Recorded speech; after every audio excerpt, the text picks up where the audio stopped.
मैं prayer share करता हूँ। जी।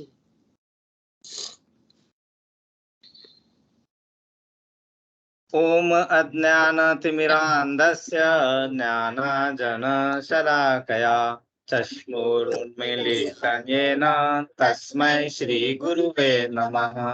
श्रीचैतन्यमनोभीष्टं स्थापितं येन भूतले स्वयं रूप कदा ददाति स्वपदान्तिकम्।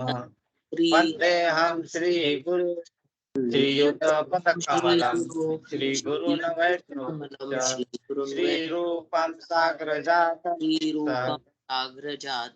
सहगण रघुनाथं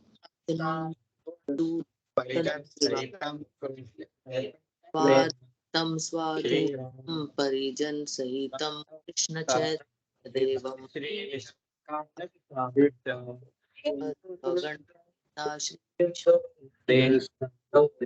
पदे गोपिका कांता राधा कांता नमस्ते सप्तकांचकौरी राधानेश्वरी देवी प्रणमामि हरिप्रिये वाञ्छाकल्पतरु सिन्धुभैर्वचो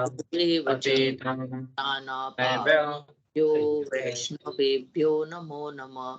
जय श्री कृष्ण चैतन्य नित्यानंद श्री अद्वैत हरे कृष्ण कृष्ण हरे हरे हरे राम राम हरे हरे हरे कृष्ण हरे हरे कृष्ण हरे हरे राम हरे कृष्ण कृष्ण कृष्ण हरे हरे राम हरे हरे राम हरे। हम प्रणाम मंत्र पढ़ेंगे।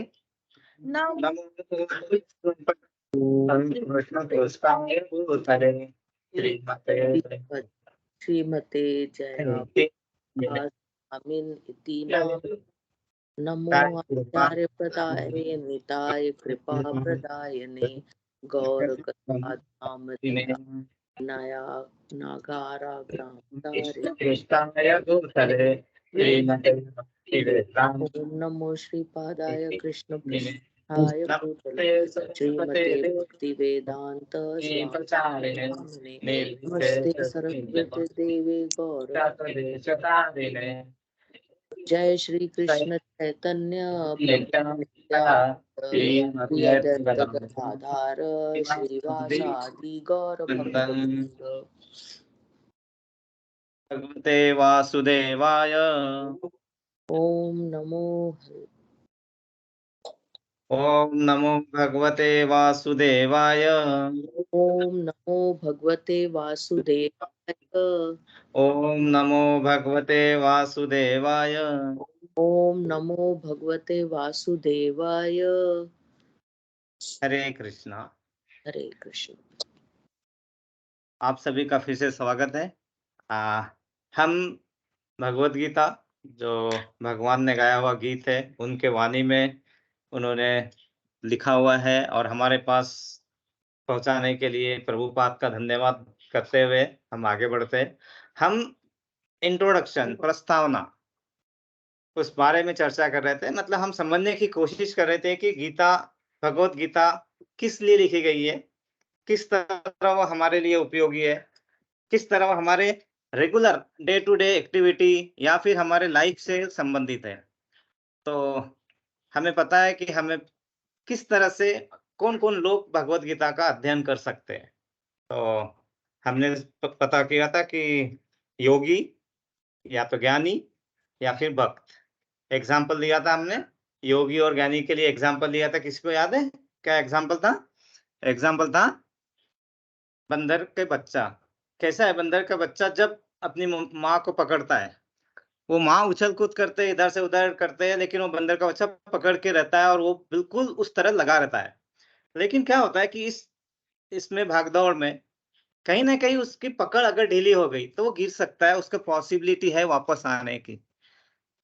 मतलब यहाँ पे जब वो बंदर का बच्चा अगर उनसे चिपका रहना चाहता है तो उसे प्रयत्न करने होंगे, ज्यादा प्रयत्न करने होंगे, उसकी पकड़ किसी तरह ढीली नहीं होनी चाहिए।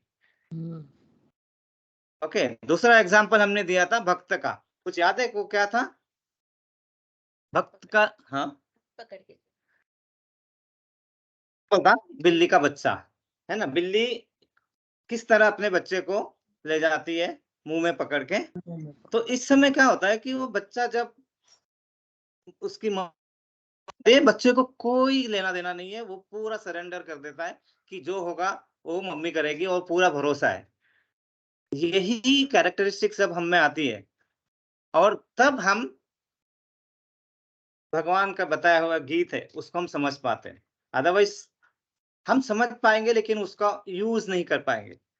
तो ज्ञानी भी ज्ञानी भी भगवत धाम पहुंच सकते हैं, योगी भी पहुंच सकते हैं, भक्त भी पहुंच सकते हैं, लेकिन हम है कलयुग में, हमारा पतन हो चुका है। पतन मतलब अधोगति धीरे धीरे बढ़ रही है। हमें पता था कि 5000 वर्ष पहले ही भगवान को पता था कि हम कुछ समझ नहीं पाएंगे, और जो गुरु परंपरा से जो ज्ञान आया था उसमें भी कहीं तो कहीं खंड आया था। तो भगवान खुद अर्जुन को भ्रमित करके, अर्जुन को जरूरत नहीं थी कि ये सब पता करे, अर्जुन भी महाज्ञानी थे, उन्हें भी सब पता था, लेकिन भ्रमित करके ताकि ये परंपरा फिर शुरू की जाए, क्योंकि अर्जुन उस लायक थे, वो भक्त थे, वो सखा थे, और इसके बावजूद भी उनके सबसे बड़े गुण थे, सबसे बड़ा कि वो सरेंडर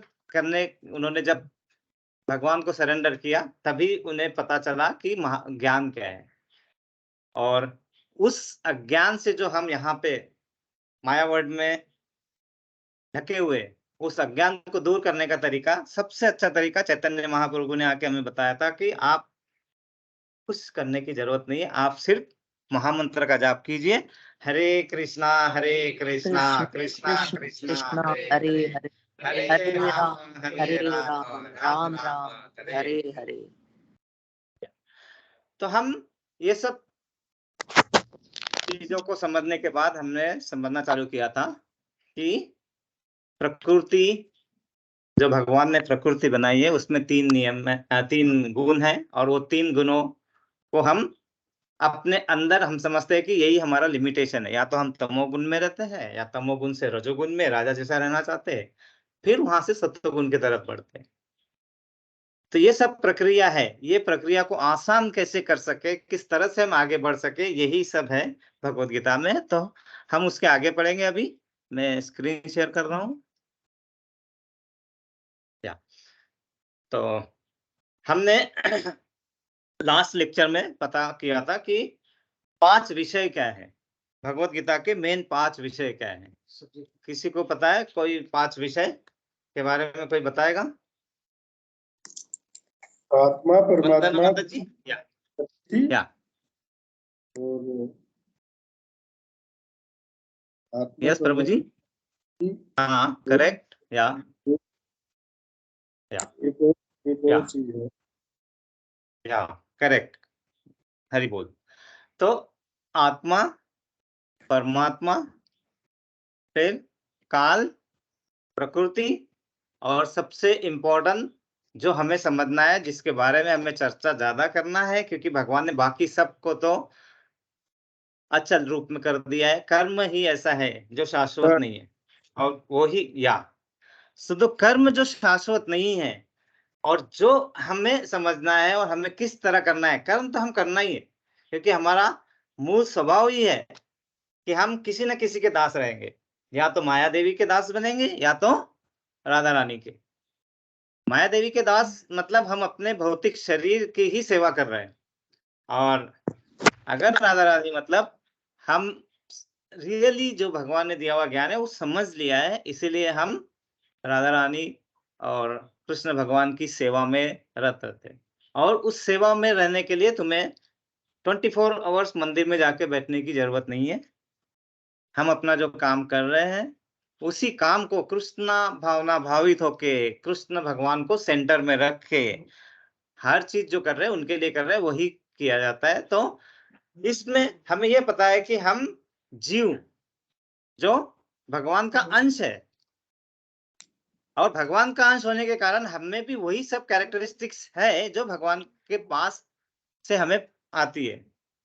लेकिन एक कैरेक्टरिस्टिक्स है जो नहीं है, और वही हमें समझना है। हम कहीं कहीं एग्जांपल लेते हैं देहात्म बुद्धि का, और उसी में हमें यह समझना होता है कि भगवान के विग्रह और भगवान का मन दोनों आश्वस है, जबकि हमारे पास शाश्वत है, सॉरी, और हमारे पास हमारे अंदर आत्मा, वो तो भगवान का अंश है, वो शाश्वत है। लेकिन हम गलती से ये समझ बैठते हैं कि हमारा शरीर भी वही है, जबकि शरीर एक ऐसा नहीं है। शरीर के अंदर आत्मा होती है, तब तक ही शरीर में चेतना होती है। और हमारी गलतफहमी ये होती है कि हाँ, हम भी इतना समझ लेते हैं हम कि हम भी भगवान का अंश है, तो भगवान परम चेतन है, हम भी परम चेतन बन जाएंगे, हम गुरु बन जाएंगे, हम बाबा बन जाएंगे, हम बताना चालू करेंगे। तो वो बारीक, वो बहुत लिटिल बॉर्डर होती है, वो समझना जरूरी है कि हम भगवान के अंश है, तो हम चेतन तो है, पर परम चेतन कभी नहीं हो सकते। परम चेतन पूरे इसमें सिर्फ भगवान, तो परम पुरुष सिर्फ भगवान है। तो ये समझ के जब हम आगे बढ़ते हैं, तो फिर हमारे अंदर भावना आती है समर्पण की, सरेंडर की, और फिर हम जब करते हैं तो हमें उसका मूलभूत फायदा मिलना चालू होता है। जबकि मन में ये रख के करोगे कि अगर मैं कर रहा हूं तो उससे मुझे फायदा मिलना चाहिए, तो वो सकाम, जैसे हमने पिछले बार कुछ डिस्कस किया था। लेकिन हमें निष्काम कर्म के बारे में सोचना चाहिए। मतलब जो भी करना है, उससे क्या मिलेगा, अच्छा मिलेगा या बुरा मिलेगा, कुछ भी मिलेगा, वो भगवान को सरेंडर करना है। तो निष्काम कर्म मतलब हमें कुछ भी नहीं, फल कर्म करना है। हाँ, कर्म अच्छे बुरे क्या होते हैं, जब आप भगवान के शरण में आते हैं तो आपको उसके भी उससे भी मुक्ति मिल सकती है कि आपके गलती से अगर आपसे कुछ कर्म गलत हुए तो वो भी हमें माफी मिल सकती है। और वही भगवान ने बताया कि अगर आप एक कदम मेरे तरफ बढ़ाओगे तो मैं 100 कदम बढ़ाऊंगा। आपको मैंने एक बार बताया था कि आसमान में भी सुराग हो सकता है, एक पत्थर भक्ति का उछाल कर तो देखो।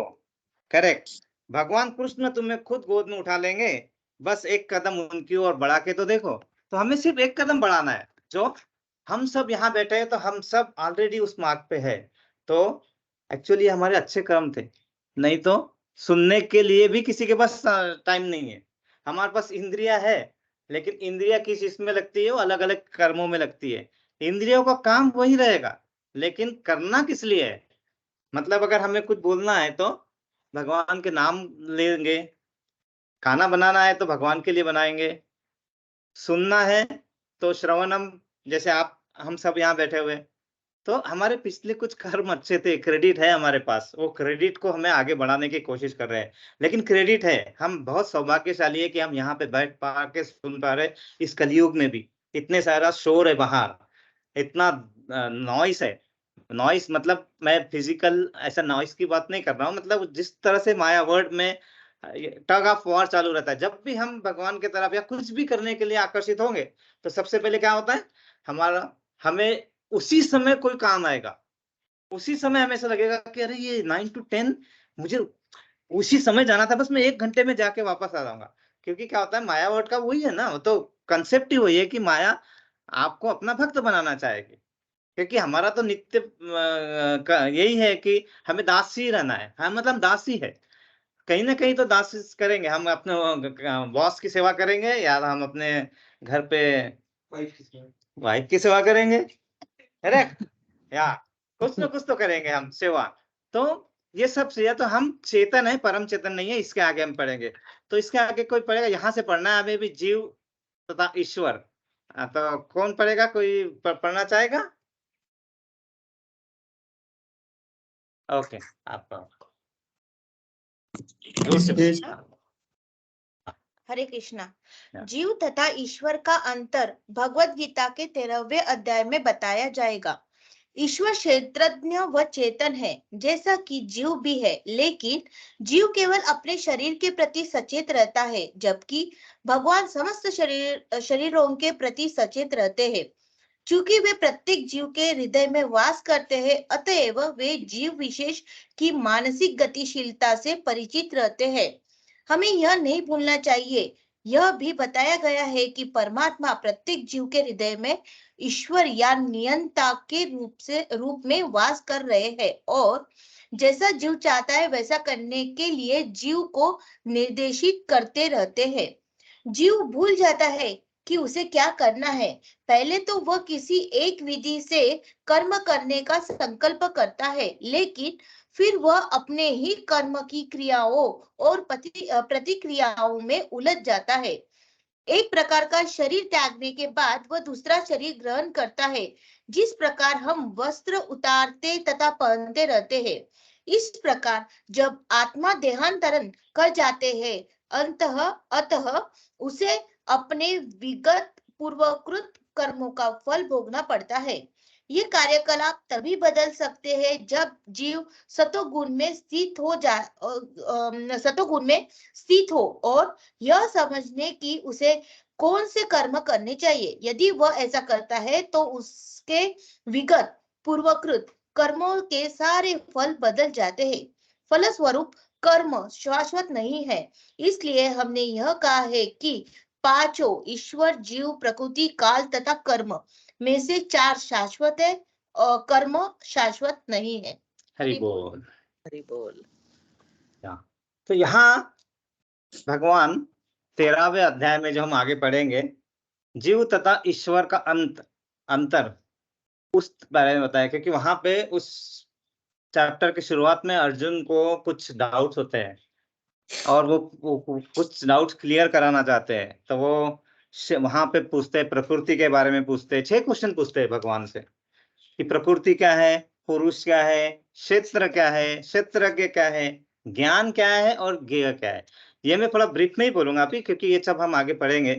तो प्रकृति के बारे में हमने पढ़ा था, जो अपराशक्ति, भगवान की अपराशक्ति है। हम आत्मा, जीव, हम भगवान की पराशक्ति है। हमें भी उतना ही ज्ञान है, हम उससे भी आगे कर सकते हैं, लेकिन वो ज्ञान माया वर्ड से आच्छादित है। और हम जो कार्य कर रहे हैं अभी, श्रवणम, भगवान का नाम लेना, उसके आगे जाना, उससे हम क्या करने की कोशिश कर रहे हैं? वो जो आवरण बना हुआ है ना, उस आवरण को हटाने की कोशिश, बस उतना ही काम करना है हमें।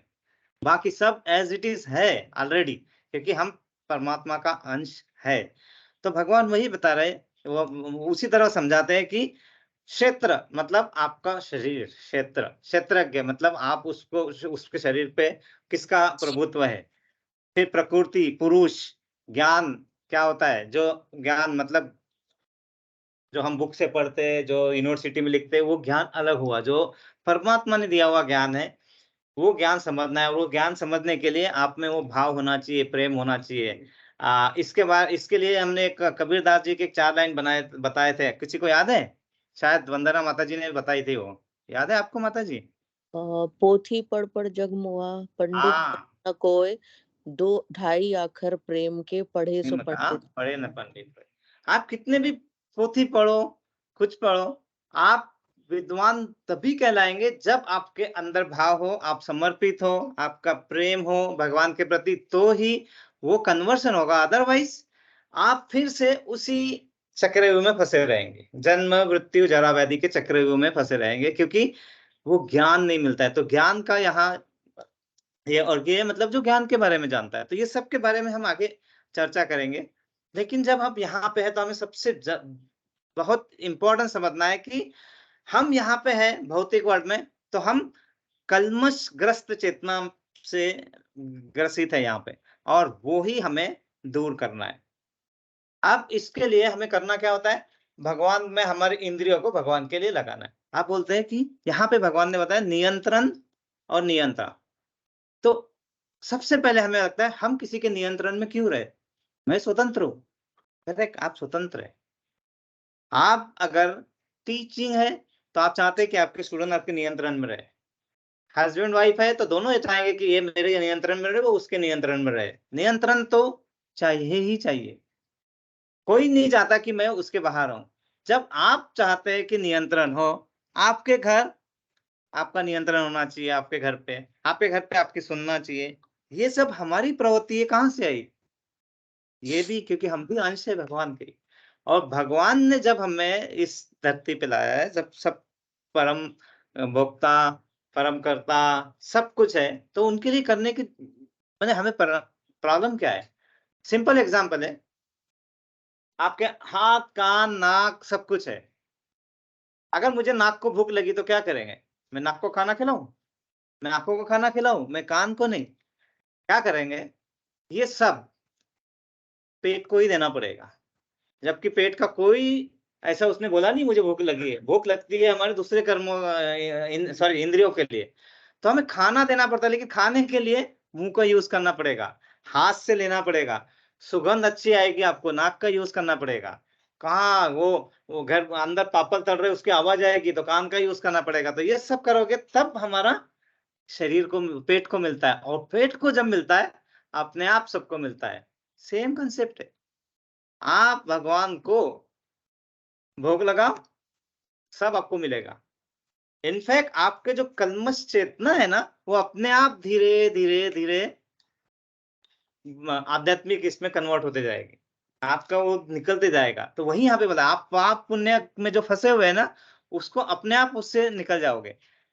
लेकिन यहाँ पे क्या बताया कि हम जो समझते हैं कि मैं ही सब कुछ हूँ, वो नहीं है। मतलब हमारा जो ईगो है, अहंकार, वो बहुत बड़ा है। हमने एक पहले बहुत पहले वीडियो बनाया था, अभी मेरे पास नहीं है वो पार्ट के साथ में ईगो। बट हमने अपनी डेफिनेशन बनाई थी ईगो का, एजिंग गॉड आउट। तो हमारी प्रवृत्ति के कारण हमारे अंदर जो भगवान है, हम उसको ही बाहर फेंक देते हैं। That is ego. तो क्योंकि हमें पता ही नहीं है ना कि हमारे अंदर भी भगवान है। और जब पता चलता है तो हम समझते हैं अरे अंदर भगवान है तो मैं भी भगवान हूँ। बस यही थोड़ा-सा हमें समझना होता है। उतना ही थोड़ा समझ गए तो हमें कुछ प्रॉब्लम नहीं है। तो उसमें भगवान ने एक भगवान की वाणी में एक श्लोक कहा था कि वासांसि जीर्णानि यथा विहाय नवानि गृह्णाति नरोपराणि तथा शरीरानि विहाय जीर्णानि अन्यानि सयाति नवानि देहि। इसका मतलब है कि जैसे अपने वस्त्र पुराने हो जाते हैं, तो हम क्या करते हैं? वो वस्त्रों को फेंक देते हैं और दूसरे वस्त्र ग्रहण कर लेते हैं। मतलब वासांसि जीर्णानि यथा विहाय, जब आपके वस्त्र पुराने हो गए, उसको फेंक दो। नवानि गृह्णाति नरोपराणि, मतलब मनुष्य नए वस्त्र ग्रहण कर लेता है। उसी प्रकार आत्मा तथा शरीरानि विहाय जीर्णानि अन्यानि सयान्ति नवानि देहि।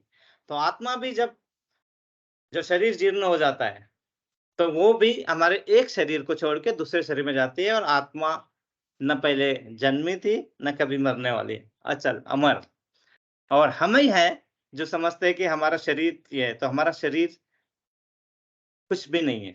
ये सब एक किराए का थोड़ा-सा मकान है थोड़ी देर के लिए, और बाकी सब नहीं होगा। तो ये अगर हमें समझ में आता है तो उससे हम अपने आप अपने जो कर्म है उसको शाश्वत में कन्वर्ट कर सकते हैं। इसलिए कर्म शाश्वत नहीं है। हमारे करने के तरीके, हमारा प्रोसीजर, हम जो कर रहे हैं वो प्रॉपर डायरेक्शन में है या नहीं है। इसीलिए हमें एक्चुअल यूनिवर्सिटी से डिग्री लेना चाहिए, और ये एक्चुअल ज्ञान सही है या गलत है, ये भी जानना ज़रूरी है। और ये जानने के लिए हमें गुरु के पास जाना होता है। तो गुरु ही हमें वो ज्ञान दे सकते हैं, और वो ज्ञान जब मिलेगा तो हमें उसमें सेवा भाव और सरेंडर, मतलब जो गुरु ने कहा है वो सही है, वो मान के जब हम आगे बढ़ते हैं तो हमें और किस चीज़ों की ज़रूरत नहीं पड़ती। तो ये इस पैराग्राफ का सारांश। अगला पैराग्राफ वंदना माता जी आप पढ़ पाएँगे? आप जी। स्थिति में हैं पढ़ने के? हाँ, हाँ, क्या? जी प्रभु जी। यहाँ से पढ़िए माता जी। हाँ, ठीक है। परम चेतन ईश्वर जीव से इस मामले में समान है। भगवान तथा जीव दोनों की चेतनाएं दिव्य है। यह चेतना पदार्थ के संयोग से उत्पन्न नहीं होती है। ऐसा सोचना भ्रांति सूचक है। भ्रांति मूलक है।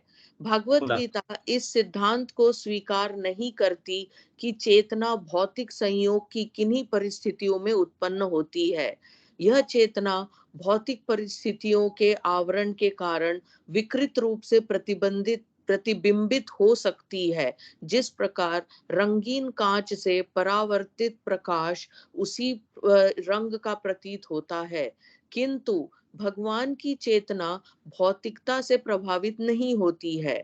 भगवान कहते हैं, मयाध्य शेण प्रकृति। जब वे इस भौतिक विश्व में अवतरित होते हैं तो उनकी चेतना पर भौतिक प्रभाव नहीं पड़ता। यदि वे इस प्रकार प्रभावित होते तो दिव्य विधेयों के संबंध में इस तरह बोलने के अधिकारी न होते, जैसा कि भगवत गीता में बोलते हैं। भौतिक कल्मश ग्रस्त चेतना से मुक्त हुए बिना कोई दिव्य जगत के विषय में कुछ नहीं कह सकता। अतः भगवान भौतिक दृष्टि से कलुषित, दूषित नहीं है। भगवत गीता तो शिक्षा देती है कि हमें इस कलुषित चेतना को शुद्ध करना है। शुद्ध चेतना होने पर हमारे सारे कर्म ईश्वर की इच्छानुसार होंगे और इससे हम सुखी ही सकेंगे। परंतु इसका अर्थ यह भी नहीं है कि हमें अपने सारे कार्य बंद कर देने चाहिए, अपितु हमें अपने अपने कर्मों को शुद्ध करना चाहिए। और शुद्ध कर्म भक्ति कहलाते हैं।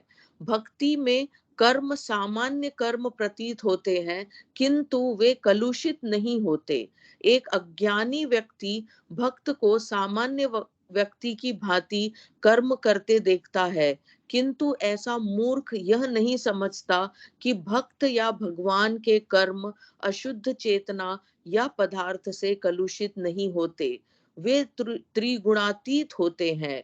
जो भी हो, हमें यह जान लेना चाहिए कि अभी हमारी चेतना कलुषित है। हरि हरि बोल। बोल माता जी, बहुत अच्छा पढ़ा आपने। धन्यवाद। अब यहाँ भगवान क्या बता रहे हैं? भगवान की वाणी में उन्होंने ये बताया कि आप जो सोचते हैं कि मैं जो ये कार्य कर रहा हूँ, किस लिए कर रहा हूँ? मैं कार्य क्यों करूँ? ज़रूरत है मुझे? मेरे पापा ने तो इतनी संपत्ति कमा के रखी हुई है, मेरे पास तो इतनी संपत्ति है, फिर मुझे कुछ करने की ज़रूरत है? कुछ ज़रूरत नहीं है। लेकिन और यहाँ पे एक बहुत अच्छी बात बताई है कि आप इस भौतिक जगत में हैं, मतलब आप विकृत परिस्थिति में हैं ऑलरेडी। आपको लास्ट बार एक एग्ज़ाम्पल बताया था कि आप अगर टैक्स भर रहे हैं, जो इस व्यवस्था को अच्छा करने के लिए ज़रूरत है। और यहाँ पे जो व्यवस्था है, प्रकृति है, वो भगवान के आदेश के अनुसार ही अपराशक्ति है, बल्कि भगवान के आदेश के अनुसार ही चलती है। तो यहाँ जब हम भगवान का दिया हुआ धन्यवाद देते हैं, तो हम भगवान की भक्ति करते हैं। तो ये जब हम कहते हैं तो दिस इज़ अ प्रकृति, मतलब it's a part and parcel, हमें करना होता है।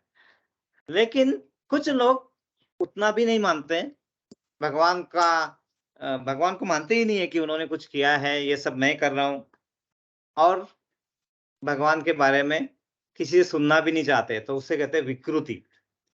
लेकिन जब हम भगवान के बारे में सुनते हैं, सिर्फ सुनने तक सीमित नहीं रहते, हम वो ज्ञान आगे बढ़ाने के लिए प्रयत्न करते हैं। प्रयत्न करने में एक प्रयत्न ये है कि श्रवणम, हम सुनने के लिए आते हैं, ये एक प्रयत्न है, बहुत बड़ा प्रयत्न है। जब हम उसके बारे में किसी और को बताते हैं, तो क्या हुआ कि हमने टैक्स भरा, प्लस हमने कुछ सोशल रिस्पॉन्सिबिलिटी भी निभाई। तो भक्ति मतलब भगवान के भक्ति के अलावा समथिंग प्लस किया, एंड दिस इज कॉल्ड संस्कृति। तो या तो प्रकृति या विकृति या संस्कृति, हमें संस्कृति में ध्यान देना है। और भगवान यही कहते हैं कि आप जो कर रहे हैं, आप उस विकृत भावना से, मतलब वो जो कर रहे हो उसको सिर्फ केंद्रित करो, अपना काम मत छोड़ो। अपना काम करो, लेकिन उसको सिर्फ केंद्रित करो, तो अपने आप जो कलुषित वातावरण में है, उस वातावरण से आप बाहर आ सकेंगे। और इसके लिए एक बहुत सिंपल एग्जांपल है कि जब भी आपका मोबाइल डिस्चार्ज होता है तो क्या करते हैं आप? चार्जिंग पे लगाते हैं। जब मुझे पता नहीं है करना क्या है तो मैं जाता हूँ यूनिवर्सिटी में पढ़ता हूँ, लेकिन जब तक मैं उसको बार-बार रिपीट नहीं करूँगा, तो ह्यूमन टेंडेंसी होता है कि जो भी चीज़ हमने सीखा है, 75% ऑफ दैट 24 आवर्स में गायब हो जाता है। तो करना क्या? रिचार्ज। मैं एक ज़रा स्लाइड शेयर करता हूँ आपके साथ में रिचार्ज के लिए। आपको ये स्लाइड दिखाई दे रही है? जी प्रभु जी। या तो हमें लाइफ में भी रिचार्ज नीडेड है। अब रिचार्ज करने के अलग-अलग तरीके हैं। तो आपने बैटरी देखी है, बैटरी 2 तरह की बैटरी आपने देखी होगी, एक डबल ए बैटरी, एक triple A battery. So suppose double A battery है। डबल ए बैटरी जो होती है वो इलेक्ट्रिक बैटरी जो रिचार्जेबल है, उसमें 2 ए मतलब अफेक्शन एंड अटेंशन। जब आपका अफेक्शन लोगों के प्रति मतलब आप सब समझेंगे कि ये भी भगवान के अंश है, ये भी भगवान के अंश है, अफेक्शन होगा एंड देन आपका अटेंशन होगा उस कार्य में। तो समझ लेना कि आप डबल ए बैटरी जैसे चार्ज कर रहे हैं अपने आप को, बट वहां तक सीमित नहीं होना है। उसके आगे है ट्रिपल ए बैटरी, उसका साइज कम होगा। देखो जितना आकार कम होते जाएगा हम भगवान की तरफ बढ़ रहे, ध्यान रखिए, क्योंकि भगवान कण कण में है, एटम में है, नैनो पार्टिकल में भगवान है। मतलब हमें भगवान मतलब इतने बड़े आकार में ही भगवान है ऐसा नहीं है, भगवान साकार रूप में भी और निराकार रूप में दोनों में है।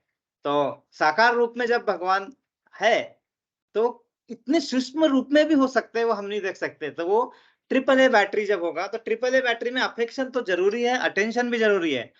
थर्ड आता है एक्सेप्टेंस।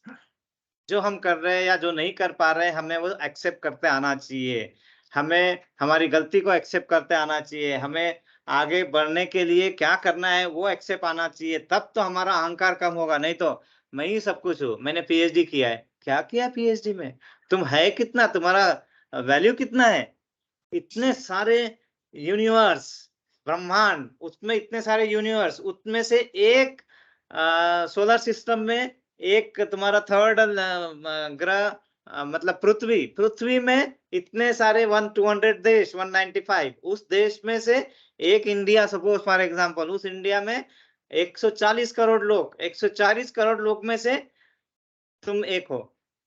क्या गिनती है तुम्हारी? कुछ नहीं है। तो हमें वो एक्सेप्ट करते आना चाहिए, तो ईगो कम होगा। लेकिन ये हुआ फिजिकल पार्ट, भौतिक वर्ल्ड में। अगर हमें उससे आगे बढ़ना है तो हमें अलग बैटरी बनानी पड़ेगी, जो मैंने लिखा है यहाँ पे, सॉरी प्रभुपाद ने लिखवाया है यहाँ पे, ए 4 ए बैटरी है। तो इसमें क्या 4 है? अफेक्शन तो जरूरत है ही, अटेंशन भी जरूरत है, एक्सेप्टेंस भी, साथ में एप्रिसिएशन।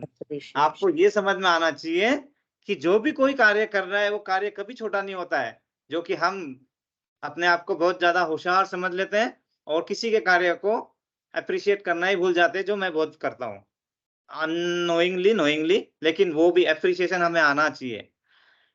ये सब जब करेंगे तो हमारी बैटरी चार्ज होगी, तब हम एक्चुअल उसका आउटकम निकाल पाएंगे। लेकिन अब इसमें से एक सबसे इंपॉर्टेंट ए छूट गया है, किसी को पता है वो ए? और एक ए है। अब तो ये हो गया 4 बैटरी, लेकिन एक ए बहुत इंपॉर्टेंट है हमारे भगवत गीता को समझने के लिए। हमने एबीसीडी पढ़ी थी। यस प्रभु जी, यस एसोसिएशन, हरि बोल। सो ये देखिए, हमें जब तक आप इस ए को नहीं समझ पाओगे, बाकी ए की वैल्यू नहीं है, या वैल्यू रहेगी लेकिन वो बढ़ नहीं पाएगी। तो हमें करेक्ट, तो ये ए सबको लेके चलेगा। तो वही है, आप सब कर रहे हैं लेकिन आप भगवान को धन्यवाद ही नहीं कर रहे, आप भगवान को समझ ही नहीं रहे, या फिर आप उनको सेंटर में रख ही नहीं रहे। तो क्या होता है कि हमारे जो कर्म है वो भौतिक कर्म है, मतलब हमारे शरीर के लिए हम कर्म कर रहे हैं, और मन अंदर बैठा है जिसे आध्यात्मिक सेवा चाहिए, और हम भौतिक सेवा में लगे पड़े, टगाफवार चल रहा है। मन अंदर जा रहा है, आत्मा कहीं और चल रही है, हम कहीं और चल रहे हैं, और हमारा ही द्वंद्व होता रहता है, और वो द्वंद्व को हम क्या करते हैं? अपने फ्रस्ट्रेशन दूसरे पे निकालते रहते हैं। अगर हमको स्टेबिलिटी चाहिए, हमें स्टेबल चाहिए, तो एसोसिएशन में आएंगे तो हमें सब कुछ मिलेगा। फिर वही कर्म जो हम कर रहे हैं वो कर्म अच्छे कर्मों में निष्काम कर्मों में कन्वर्ट होते जाते हैं। So this is the process. For a joke, कहीं तो मैंने सुना था, किसी मालूम नहीं किसी ने कहा था कि एक तरफ से मशीन में आलू डालो सोना निकलेगा। उसका तो मुझे नहीं मालूम, लेकिन ये तो पक्का मालूम है कि यहाँ पे अगर आपने अपने एफर्ट डाले तो आपको तो आउटपुट मिलेगा ही मिलेगा ही। भगवत धाम जाने की टिकट रिजर्वेशन आप करवा सकते हैं, लेकिन कोशिश, थोड़ी कोशिश, मतलब जो हम थोड़ी नहीं, हम तो बहुत कर रहे हैं ऑलरेडी, हम उसके आगे है। तो आपको एसोसिएशन में रह के जो हम कर रहे हैं, ये अगर हम कर सके, कंटिन्यूअस रख सके, तो हमें आगे ज्यादा सोचने की जरूरत नहीं होगी। क्यों? क्योंकि भगवान खुद ही तुम्हारे लिए बोलेंगे, मद भक्तो मद्दाची मां नमस्कुरु नाम वैश्यसी सत्यंते प्रति जानी प्रियोसी में। बस मेरे भक्त बन जाओ, मेरे शरण में आ जाओ। क्यों? ऐसा नहीं है कि मैं ही कर सकता हूँ, तुम भी मेरे अंश हो, लेकिन तुम मुझ कैपेबल नहीं बन पा रहे हो, तो मैं तुम्हें उंगली पकड़ के चलाना रेडी हूं, तुम चलो मेरे साथ बस, और आगे करने की जरूरत नहीं है। और क्योंकि हम बद्ध जीव है कलयुग में, हम इसके आगे ज्यादा ज्ञानी नहीं बन पाएंगे, जबकि वो भी एक मार्ग है। तो हमें लिफ्ट की जरूरत पड़ती है। हमें बुर्ज खलीफा पे चढ़ना है और बोला कि चलो बुर्ज खलीफा पे ऊपर चढ़ो, तो हम नहीं चढ़ पाते, हमारी शक्ति ही नहीं बची। तो हमें लिफ्ट की जरूरत है, और लिफ्ट जब पॉसिबल है तो हमें समझना है, वो लिफ्ट के लिए हमें आंखें खोलना है। थोड़े से आंखें खोलोगे तो आपको लिफ्ट दिखेगी, लिफ्ट पे चलो, आगे बढ़ो, है ना। सो यहाँ पे इस यहाँ तक किसी को कोई क्वेश्चन पूछना है या कुछ है डाउट? नहीं तो इसके आगे हम बढ़ते हैं अभी। नेक्स्ट आगे पैराग्राफ। बढ़िए सर। हाँ, स्क्रीन दिख रही है आपको सबको? जी प्रभु जी। नेटवर्क आप हम लोग डिस्कनेक्ट करें विंडो की, इसका आपको विंडोज की प्लस के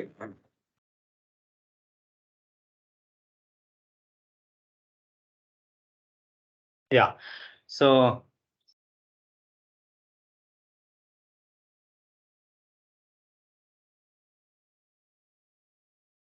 जस्ट 2 मिनट रुकिए, मैं यहाँ पे टीवी पे भी साथ में देखने की कोशिश कर रहे थे हम। जस्ट 1 मिनट लगेगा।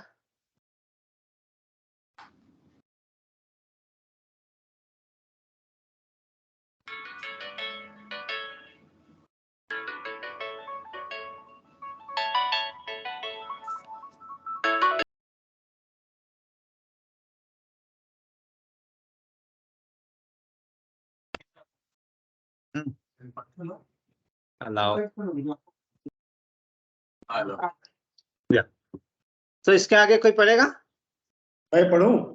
हाँ, यस प्रभु जी। जब हम भौतिक दृष्टि से कलुषित होते हैं तो हम बद्ध कहलाते हैं। मिथ्या चेतना का प्रकाट इसलिए होता है कि हम अपने आप को प्रकृति का प्रतिफल मान बैठते हैं। यह मिथ्या अहंकार कहलाता है। जो व्यक्ति देहात्म बुद्धि में लीन रहता है वह अपनी स्थिति स्वरूप को नहीं समझ पाता। भगवद गीता का प्रवचन देहात्म बुद्धि से मनुष्य को मुक्त करने के लिए ही हुआ था, और भगवान से यह सूचना प्राप्त करने के लिए ही अर्जुन ने अपने आप को इस अवस्था में उपस्थित किया था। व्यक्ति को देहात्म बुद्धि से मुक्त होना चाहिए। अध्यात्मवादी के लिए प्रारंभिक कार्य कर्म यही है।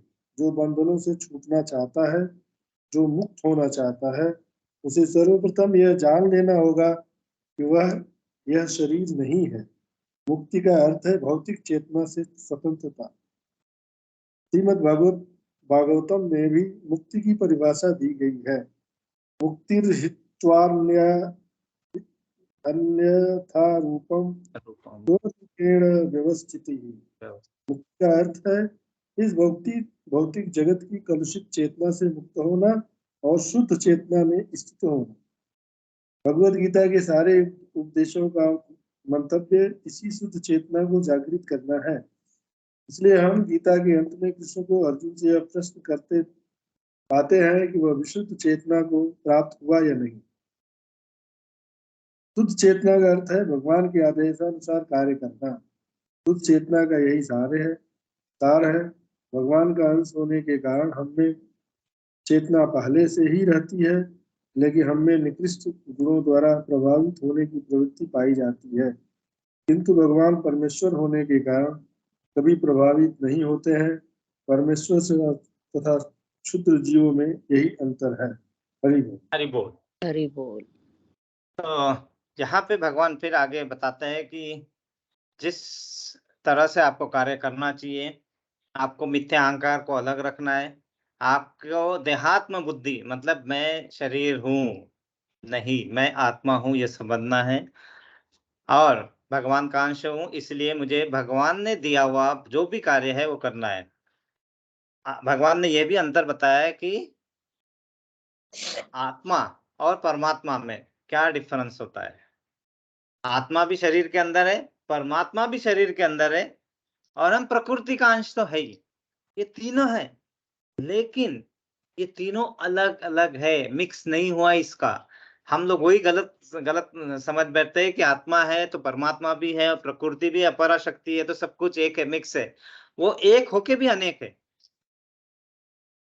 एक ही से निर्मित हुई है सबकी, लेकिन सब अलग अलग है। ये सब चीज समझना है कि जो आपकी चेतना है वो भौतिक चेतना जो माया वर्ड से आच्छादित है, और उसको आध्यात्मिक चेतना में कन्वर्ट करना है, और उसके लिए हमें नाविक की जरूरत पड़ती है। और नाविक को आपको एग्जाम्पल पता होगा, हमने एक बताया था कि श्री राम भगवान जब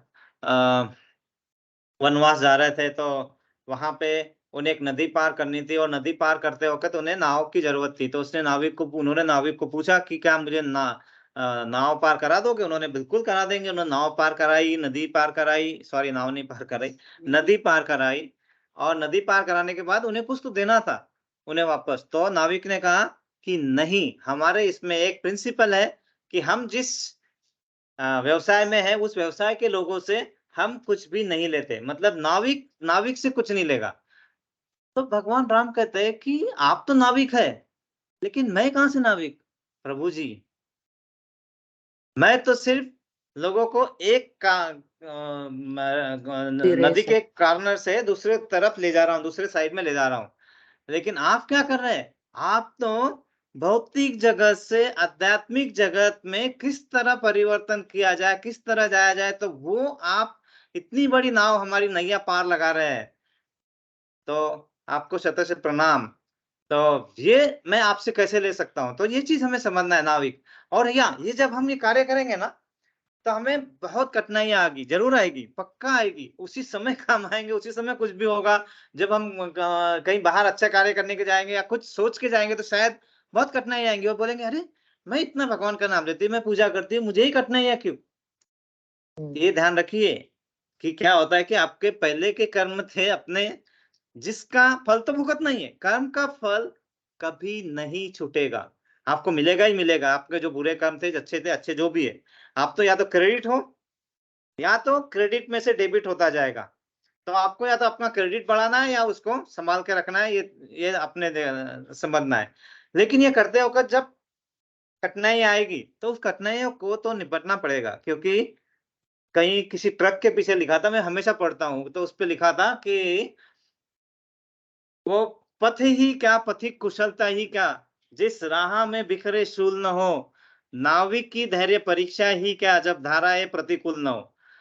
मतलब वो जब हम चलेंगे रास्ते पे और वो रास्ता स्मूथ है, एकदम बिल्कुल आराम से बनाया हुआ है, मतलब मखमल की गद्दी बैठाई हुई है, और उसमें उसमें चलेंगे तो हमें कुछ एहसास ही नहीं होगा कि हम क्या करना चाहते हैं। एक्चुअली हमें हमारी इंटेंशन क्या होना चाहिए, हमारे एफर्ट्स किस डायरेक्शन में जाना चाहिए।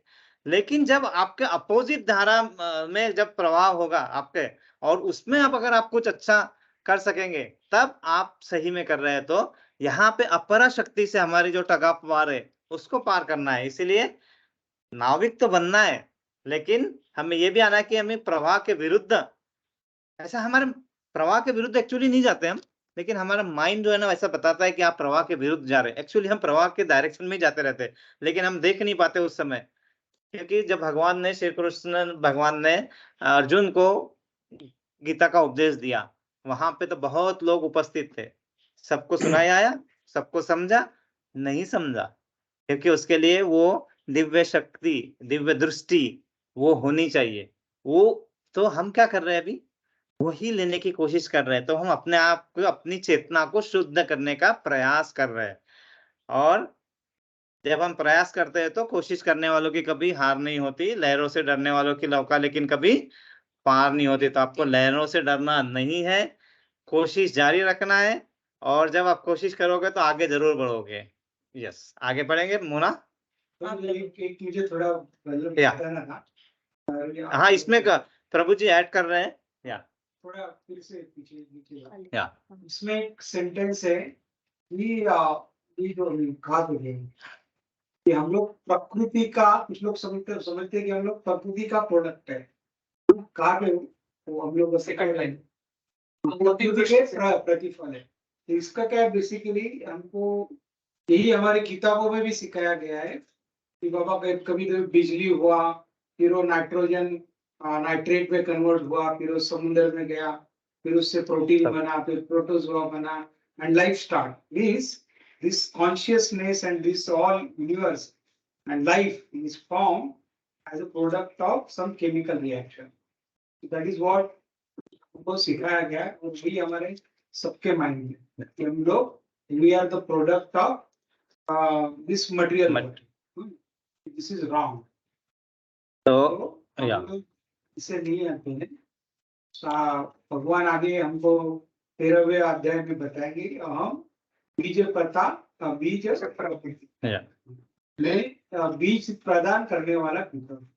सारी योनियां भगवान ने ये की, और इसी वजह से लोगों को जब लगता है कि हम लोग ऐसे अपने आप डेवलप हुए, उससे मिथ्या अहंकार होता है। अहंकार हमारे साथ रहता है। जब हम लोग आध्यात्मिक जगत में भी रहते हैं तो हमारे पास अहंकार रहता है। तो वो अहंकार रहता है कि हम लोग भगवान के दास हैं। तो जब आध्यात्मिक जगत से हम लोग भौतिक जगत में आते हैं तो यही बिकॉज ऑफ दिस मिसकंसेप्शन, या हमारा अहंकार मिथ्या अहंकार होता है। मिथ्या मतलब कि मैं शरीर हूँ, मैं आत्मा हूँ, ये समझ में। तो खुद के शरीर को ये करने की कोशिश करता है, क्या बोलते हैं, शरीर को ही मतलब केयर करना और उसके लिए लॉर्डशिप करते रहना, वही शरीर का डाल, दैट इज कॉल्ड मिथ्या। तो यहाँ पे प्रभु जी ने, हाँ थैंक यू प्रभु जी। यहाँ राजेंद्र प्रभु जी जिनके कारण हमें बहुत कुछ सीखने को मिला, और उसी के कारण हम अभी यहाँ पे थोड़ा डिस्कस कर पा रहे हैं, उन्हीं के कारण। तो प्रभु जी ये बता रहे हैं कि हमें जो भी ज्ञान मिल रहा है यहाँ पे, जो भी हमने साइंस से पढ़े कि हमारी उत्पत्ति कैसे होती है, जो हमें केमिकल रिएक्शन साइकिल बताया जाता है कि हम कैसे आते हैं, ये सब मटेरियल वर्ल्ड के लिए डेफिनेशन है। मतलब ये एक्चुअल नहीं है, ये सिर्फ इस वर्ड के लिए इम्पोर्टेंट है, मतलब इस वर्ड के लिए डेफिनेशन है। लेकिन एक्चुअली हम कहाँ से आते हैं, तो भगवान ही हमें बताते हैं कि हे कुंती पुत्र, तुम यह समझ लो कि समस्त प्रकार की जीव योनियां इस भौतिक प्रकृति में जन्म द्वारा संभव है, और मैं उनका बीज प्रदाता पिता हूँ। उनके वाणी में कहा जाए तो सर्व योनिषु कौन्तेय मूर्तया संभवन्ति या तासाम ब्रह्म महोदयो निरहम बीज प्रद पिता। मतलब जो भी जीव योनियां यहाँ पे है इस भौतिक प्रकृति में जन्म द्वारा संभव है, करेक्ट, यहाँ तक कोई प्रॉब्लम नहीं है। लेकिन उनका बीज प्रदाता पिता मैं हूँ, भगवान है। तो ये हमें समझना जरूरी है, ना कि केमिकल। हाँ, एग्जाम देने के लिए हम हमको वही डेफिनेशन देके, क्योंकि हमारे जो यहाँ पे अभी एग्जाम देके उस एग्जाम को पास करने के लिए भी जो टीचर्स है वो भी भौतिक जगत से ही है, मटेरियल वर्ल्ड से ही है। तो वो एक पार्ट हुआ एग्जाम देने का। लेकिन अगर आपको लाइफ का रियल एग्जाम पास करना है तो हमें वही चीज समझना होगा जिसका जो आंसर लिखने के बाद हम यहाँ से वापस जा सकते हैं भगवत धाम। अदरवाइज 84 लाख योनियां बनी हुई है आपके लिए, आप इस योनि से जाएंगे जिस योनि में, और आप जो अंत में मतलब आपके माइंड जैसे रहेंगे, आप कर्म जैसे करेंगे, जाते वक्त इस विश्व से जाते मतलब शरीर जाते वक्त, आत्मा तो नहीं, आत्मा तो यहाँ से एक शरीर से दूसरे शरीर में जाएगा। लेकिन उस समय जो भाव रहेंगे आपको उस भाव से दूसरी कोई योनि मिल जाएगी। तो अगर आपको इससे बाहर आना है तो आपको आध्यात्मिक जगत के जो नियम है, जो प्रिंसिपल है, जो समझना है, वो गुरु के द्वारा सही नॉलेज, सही ज्ञान प्राप्त करना जरूरी है। अदरवाइज हम में और जीवों में मतलब जानवरों में अंतर ही नहीं रहेगा, क्योंकि हमारे पास एक ही चीज अलग है। खाते हैं वो, हम भी खाते हैं, सोते हैं हम भी सोते हैं, मेटिंग वो करते हैं हम भी करते हैं, है ना। सब कुछ वो करते हैं, वह करते हैं। सिर्फ हमें एक है दिए है कि हमें ये ज्ञान अर्जित करने का जो यहाँ पे भगवान ने प्रोविजन दिया है, उसका अगर हम यूज कर पाए तो हम उस 84 लाख योनियों में न जाके भगवत धाम की टिकट काट सकते हैं। Thank you prabhu ji for adding this and वो बहुत जरूरी है समझना, क्योंकि हम वही समझ पाते, क्योंकि हमारी गलती नहीं, हमें जो सिखाया जाता है हम वही करते हैं। लेकिन एक गलती हम अगर करेंगे, अगर ये गलती हम नहीं सीखेंगे तो आने वाली पीढ़ियों को हम नहीं दे पाएंगे, ये भी ध्यान रखना जरूरी है। नहीं तो फिर हमें वही पता जाएगा कि अकबर, बिरबल या जो भी है, जो भी इतिहास में लिखा है गलत अगर है तो वही हमारे पास आएगा। और सबसे इम्पोर्टेंट बात सब ध्यान रखिए, जो हमेशा बोलते हैं हम, कि जब भी कहीं कहा है कि पौराणिक कथाओं के द्वारा, Hindu mythology, please understand, it is not mythology, it is history, ये इतिहास है। और आपको याद होगा कि ग्रंथ दो प्रकार के, श्रुति और स्मृति, और हमारे भगवत गीता जो ग्रंथ है वो एक ग्रंथ है जो श्रुति में भी आता है, स्मृति में भी आता है, क्योंकि इतिहास का भी पार्ट है। महाभारत का अंग पार्ट है। महाभारत जो 1 लाख श्लोक, उसमें से 700 श्लोक भगवत गीता में। 700 श्लोक का नाम याद आया तो किसी को याद है कितने श्लोक भगवान ने कहे थे? एनीबॉडी, है ना? हाउ मेनी श्लोकास भगवान told us out of 700? 574। Hari बोल, करेक्ट। आप इस दौरान अर्जुन का सेकंड मेजर है, तो अर्जुन ने कितने कहे थे? 5? भूल गया, 5 ही भूल गया। यस, 5। तो ये पार्थ का प्रॉब्लम नहीं है, ये माया वर्ड का प्रॉब्लम है। पार्थ माया वर्ड में आके माया से आच्छादित हो गया, इसलिए उसे याद नहीं। 84, यस प्रभु जी, हरि बोल। फिर थर्ड था संजय ने कितने कहा था? एक मुना बताई के बाद में आखिरी का, है ना? तो संजय ने कितने कहे थे? संजय ने कहे थे 41 श्लोका। और बताओ, है ना? धृतराष्ट्र ने एक कहा था। यस, धृतराष्ट्र ने एक कहा था, क्योंकि वो अंधे नहीं है, वो धर्मांध है, धर्म के अंधे है, है ना? धर्म के अंधे होने के कारण उनके माइंड में पूरा वही छाया हुआ था। तो वो जब छाया है तो उसके बाद में और कुछ नहीं आएगा। इसलिए बहुत अच्छा, मुझे बहुत खुशी होती है जो मुझे ये सब सुनने को मिलता है कि यस, पूरा हमें मालूम है। तो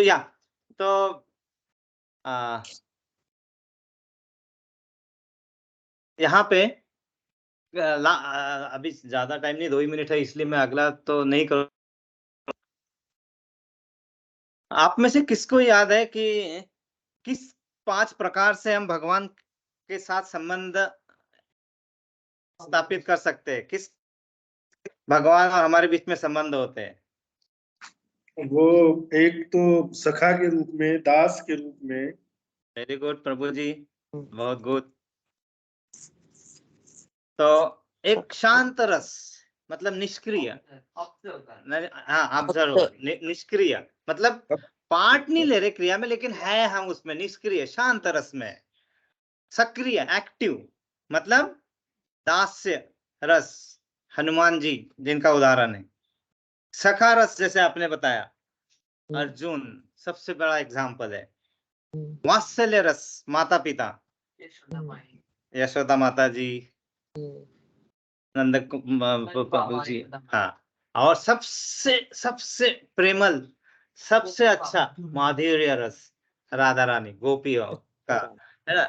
तो हमें ये एडवांटेज लेने के लिए भगवान ने यहाँ भेजा है। लेकिन अगर हम उतना क्रेडिट नहीं अर्ज कर पाए तो चिंता की जरूरत नहीं है। सिर्फ हमारा खाता खुलना चाहिए। इससे खाता खुल गया मतलब पक्का है कि हम यहाँ से ऊपर ही जाएँगे। चलो, अगर हो सका तो इसी जन्म में यहाँ से एबीसीडी मतलब हम जन्म मृत्यु जरा वृद्धि के चक्कर से बाहर निकलने की कोशिश करेंगे और भगवत धाम पहुँच जाएँगे। तो फिर हमें वो धाराएँ प्रतिकूल और मतलब ये ज राह में बिखरे शूल हो, ये सबको सोचना ही नहीं पड़ेगा। क्यों? क्योंकि हम गोलक धाम पहुँचेंगे तो सच्चिदानंद, वॉव! सब कुछ आनंद ही आनंद, है ना? तो मतलब आप जो कर रहे हो, जिस चीज़ के लिए आपकी निर्मित हुई है, आप वो बिना इससे कर सकते हैं। आपको ऐसा नहीं बोलेगा कि ये क्या है? आप क्या वो सिर्फ़ भगवान के बारे में पढ़ते रहते हैं, भगवान के बारे में बात करते थे, ये काम कौन करेगा? खाना कौन बनाएगा? कमा के कौन लाएगा? कोई नहीं पूछेगा। आप करते रहो, आप जिस जो करना चाहते हो आराम से करो, मतलब ठीक है। लेकिन हम जो कर रहे हैं, पक्का ही हमारा क्रेडिट बढ़ रहा है। क्रेडिट बढ़ेगा तो हम आगे बढ़ेंगे ही बढ़ेंगे, हम उच्च लोक में जाएँगे।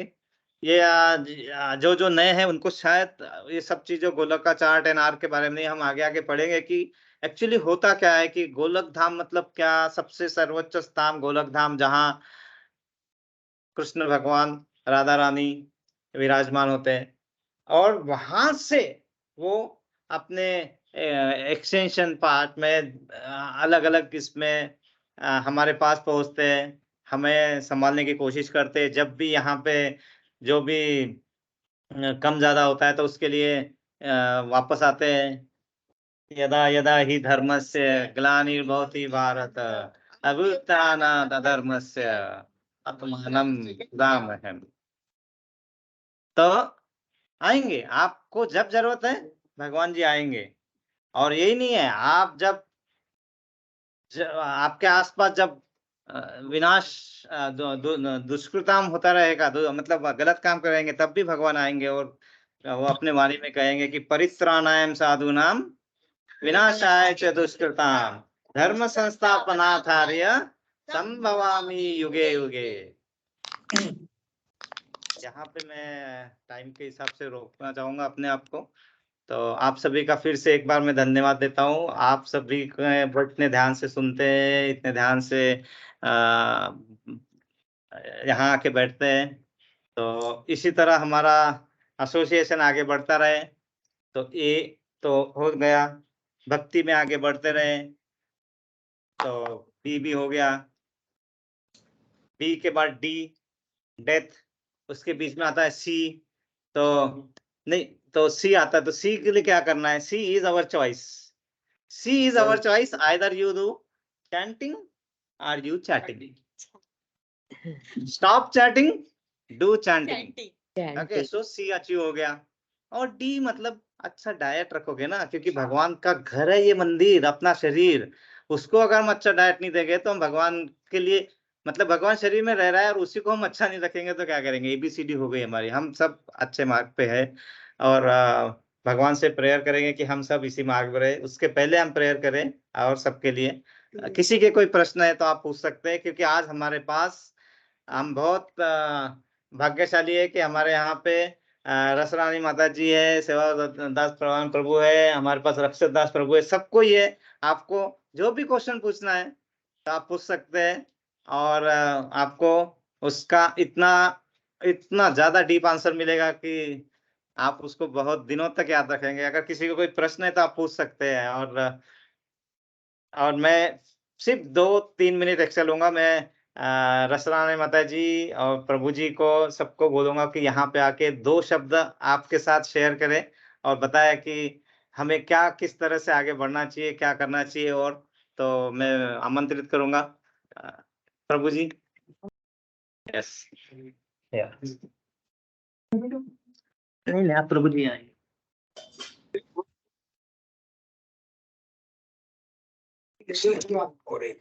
वीडियो, हाँ, 1 मिनट। मैं वीडियो ऑन करता हूँ, सॉरी।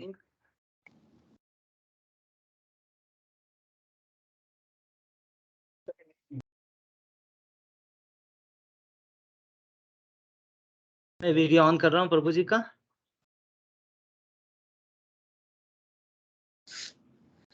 हाँ। 1 मिनट इसको बड़ा कर देते हैं।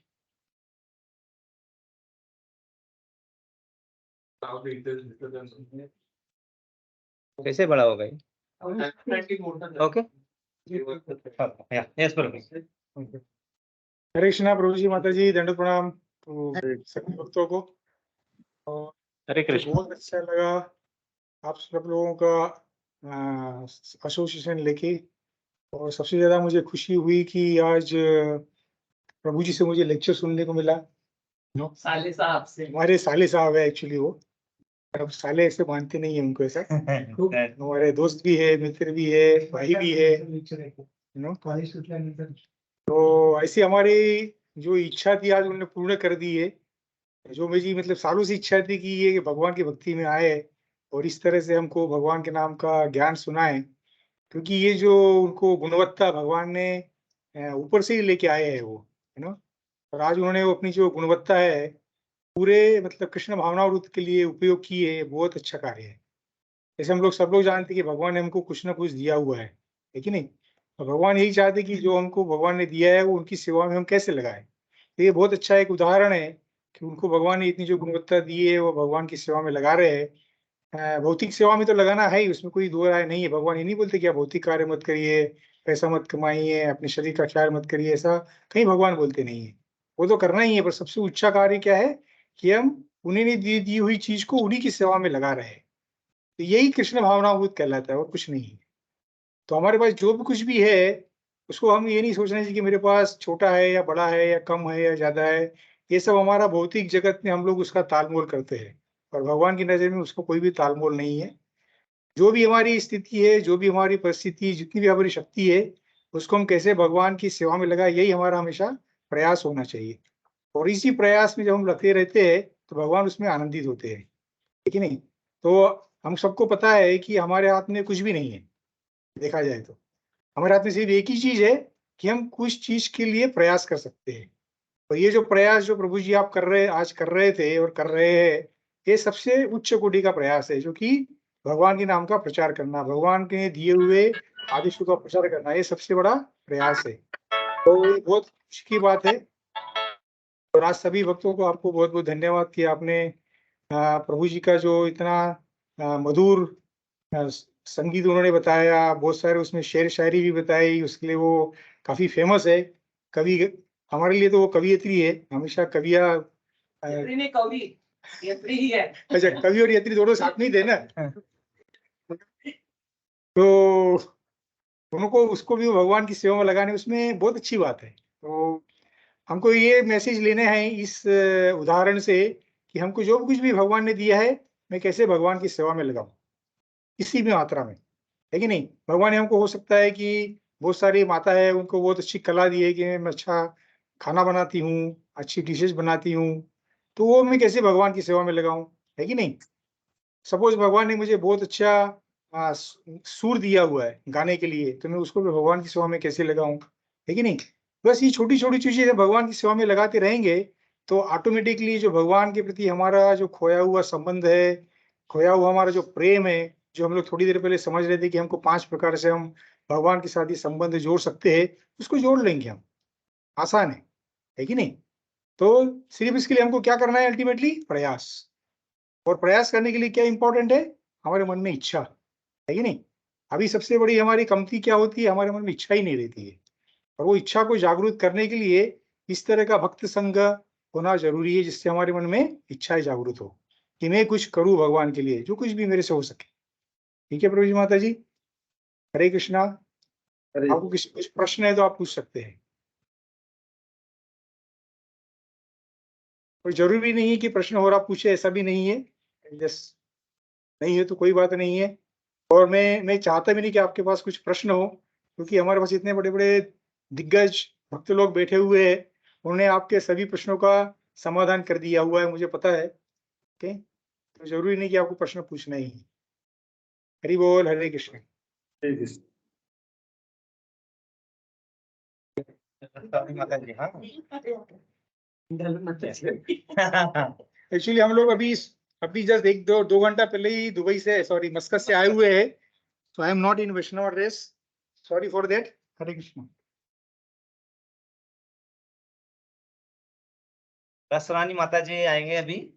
अभी अभी उन्होंने मस्कत से यहाँ दामोदर देश में प्रवेश किया है और फिर हमारे साथ बैठ के हमारे साथ एसोसिएशन का लाभ हमें मिला, इसलिए धन्यवाद। हरे कृष्णा, दंडोत प्रणाम सभी भक्तों को और थैंक यू वेरी मच हरे कृष्णा ताई। राजेंद्र प्रभु जी, रवि और मोना सब और आप भक्तों के साथ मिलके बहुत अच्छा लग रहा है। तो बस ये जो प्रभु जी ने बताया कि हम कोशिश कर सकते, कर्म हमारे हाथ में, जो 5 फैक्टर में से एक फैक्टर हमारे हाथ में है जो कि कर्म। और एक दूसरे या तीसरे पैरा में हम एक लाइन जो पढ़ रहे थे कि हम शरीर जैसे वस्त्र बदलते हैं वैसे हम शरीर बदलते हैं। तो भागवतम में एक श्लोक है, पुनरपि जननम पुनरपि मरणम पुनरपि जननी जठरे शयनम। तो जननी शायद हमारी अभी यहाँ मानव थी, इसलिए हमको मानव का शरीर मिला। अगली जननी हमारी शायद हाथी हो सकती, घोड़ा हो सकता है, कुत्ता, बिल्ली, नहीं मीट, कोई भी जननी हमारी माता कोई भी हो सकती है। उसके पेट में हमको उनके जठर में गर्भ के रूप में रहना पड़ेगा। तो ये श्रृंखला चलती रहेगी। अब इस श्रृंखला को कोई नहीं चाहता हमारी माता कुत्ता बिल्ली रहे, कोई चाहता है क्या? नहीं, सब लोग यही चाहते कि हम अच्छे घर में अच्छे परिवार में जन्म ले। ज्ञान नहीं होता है तब तक। तो हमको ये श्रृंखला यदि तोड़नी है, फिर उसमें ये लिखा था कि कपड़े बदलने जैसा है।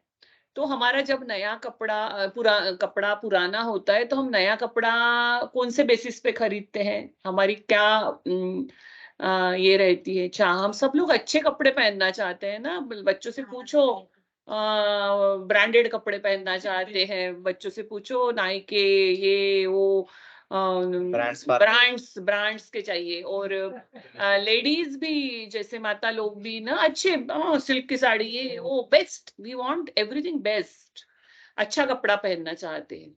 अब ये अच्छा कपड़ा पहनने के लिए हमारे पास पैसा भी अच्छा होना चाहिए ना। तो हम, है ना, तो हमारे पास 100 रुपए है और हम 1000 रुपए की साड़ी नहीं खरीद सकेंगे ना। हम 100 रुपए की साड़ी हमको मिलेगी, दुकान वाला हमको 100 रुपए की साड़ी देगा। तो अच्छे पैसे कमाने चाहिए, तभी हमको बेस्ट थिंग्स मिलेगी जो हमारी चाह है। तो हमारी चाह के हिसाब से हमको कमाना पड़ेगा। तो ये कमाई मीन्स क्या है? ये कमाई क्या है? हमको चाह होगी सिल्क की साड़ी पहनने की 10,000 की, तो हमको 10,000 रुपए के लिए कर्म करने पड़ेंगे, 10,000 रुपए कमाने पड़ेंगे, तब हम 10,000 की साड़ी खरीद सकेंगे। तो हमारे कर्मों के हिसाब से हमको हमारी वो कैपेसिटी डेवलप होती है। हम अच्छे मेहनत करेंगे, 10,000 कमाएंगे, तब 10,000 की साड़ी ले पाएंगे। तो हमारे कर्मों के हिसाब से हमारी उतनी कैपेसिटी डेवलप होती है एंड देन वी हमको वो अचीव करते हैं हम जो चाहिए वो। वैसे ही हमको इस मनुष्य शरीर में हम जो कर्म करते हैं उस कर्मों के हिसाब से हमको अगला शरीर मिलता है। हमने पूरे जिंदगी में 100 रुपए जैसे ही कार्य किए हैं, 100 रुपए जितनी कर्म किए हैं जिसमें हमको 100 रुपए मिलने, तो हमको 100 रुपए के इक्विवेलेंट शरीर मिलेगा। शायद कुत्ता बिल्ली वो छिपकली वगैरह वाला रहेगा। 1000 रुपए वाला कर्म किया है तो चलो मानव का मिल जाए, चलो 1000 रुपए का कार्य किया है। 10,000 रुपए का कर्म किया है तो शायद हम इंद्र चंद्र देवलोक में हमको जगह मिलेगी। लेकिन हमको तो ऐसा अमूल्य कर्म करना है कि जिसमें हमको दिव्य शरीर प्राप्त हो। तो वो अमूल्य कर्म क्या है? वो अमूल्य कर्म है भगवान की भक्ति में कार्य करना, कृष्ण भावनामृत कार्य करना। तो हमको सच्चिदानंद भगवान जैसा शरीर प्राप्त होता है। भगवान भगवत गीता में कहते हैं मद भाव, कौन सा है वो श्लोक? नहीं नहीं अंत काले च मामेव स्मरण भुक्ता कलेवरम। तो आप अंत काल में यदि मेरा स्मरण करते हो तो आप मेरे भाव को प्राप्त होते हो। तो भगवान के भाव को प्राप्त करना इतना आसान नहीं है, उसकी पूरी जिंदगी हमको प्रैक्टिस करनी पड़ेगी। मैं वैसे कृष्ण भावनामृत कर्म करने पड़ेंगे तब। हाँ, तो हमको वैसा भाव प्राप्त होगा और हम भगवान के धाम में जाएंगे। तो हमारे कर्म ऐसे होने चाहिए अमूल्य कि जिसका कोई मोल नहीं लगा सके, तब हमको वो चिन्मय शरीर प्राप्त होगा। अदरवाइज आपको इंद्र चंद्र देवलोक तक, ब्रह्मलोक तक आपको शरीर प्राप्त हो सकता है, देवताओं का शरीर आपको प्राप्त हो सकता है, आपके कर्म उतने वैल्यूएबल रहेंगे। तो आपकी क्या चाह है उस हिसाब से आपको वस्त्र खरीद सकते हैं, आप वस्त्र प्राप्त कर सकते हैं। That is very important. तो कर्म इज वेरी इंपॉर्टेंट, बहुत जरूरी है कि कर्म कैसे किए जाए। हाँ, तो इसका मतलब देखो, हम जब महाभारत देखते हैं, पढ़ते हैं, तो अर्जुन ने भी वही कर्म किया, युद्ध किया, और कौरव ने भी वही किया, पांडवों ने जो किया वही किया। उनके गुरु भी एक थे, उनके पास अस्त्र शस्त्र वो भी ऑलमोस्ट सेम थे। हाँ, सब कुछ यही था, दोनों भी युद्ध ही कर रहे थे, फिर क्या फर्क था दोनों में? एक भगवान को आनंद देने के लिए कर रहे थे, और एक अपनी इंद्रिय तृप्ति के लिए कर रहे थे कि मैं राज्य प्राप्त करूंगा, मैं राजा बनूंगा। और अर्जुन क्या कर रहा था? पांडव क्या कर रहे थे? भगवान के आनंद के लिए कर रहे थे, भगवान की आज्ञा अनुसार कर रहे थे। तो हम शायद सब हम लोग, मैक्सिमम लोग जो कॉल पे हो गए, सब गृहस्थाश्रम में हैं, तो हम भी वही कार्य कर रहे हैं जो एक साधारण गृहस्थ कर रहा है। लेकिन ये गृहस्थाश्रम में रह के हमको भगवान को आनंद देने के लिए कैसे करना है, वो हमको सीखना पड़ेगा, वो प्रैक्टिस करनी पड़ेगी, वो हमको किसी गुरु से सीखना पड़ेगा, हमारे सीनियर भक्तों से सीखना पड़ेगा। देन हम वही कर्म करेंगे जो एक साधारण गृहस्थ करता है, लेकिन वो दिव्य हो जाएंगे। वही खाना बनाना है, लेकिन हम हमारे इंद्रिय तृप्ति के लिए करते हैं। हाँ, हमारे को हमारा पति बोले अच्छा कर रहे हो, या फ्रेंड्स बोलेंगे ओ वाह कितने अच्छे आप बनाते हो, तो वो इंद्रिय बंधन में बांधते। पर वही खाना हम भगवान के लिए बनाते हैं, भगवान को प्रसाद भोग चढ़ाते हैं, तो वो आपको दिव्य कर्मों में आता है। तो ये सब चीजें हमको प्रैक्टिस से आती है, और ये चीजें हमको दिव्य शरीर प्राप्त करने में हेल्प करती है। तो थैंक यू वेरी मच, बहुत अच्छा लगा। थैंक यू, आपने मुझे मौका दिया बोलने का, मुझे बहुत अच्छा लगता है बात करना। Thank you very much. वो कृष्ण के लिए तो बात करने में तो like it's always I release that. Thank you. Hari बोल, हरे कृष्णा।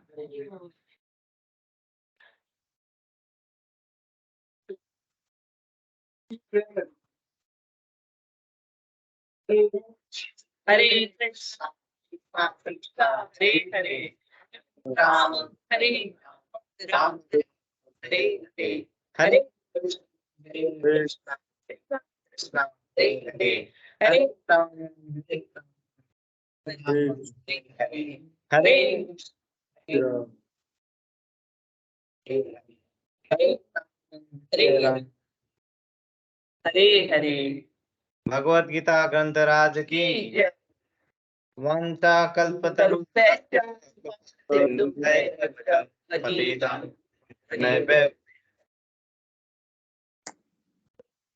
की जय, देव की जय, की जय, निताय को प्रेमानंद हरि। धन्यवाद आप सभी का। मिलते हैं नेक्स्ट लेक्चर में। धन्यवाद। Thank you prabhu ji. Welcome prabhu ji.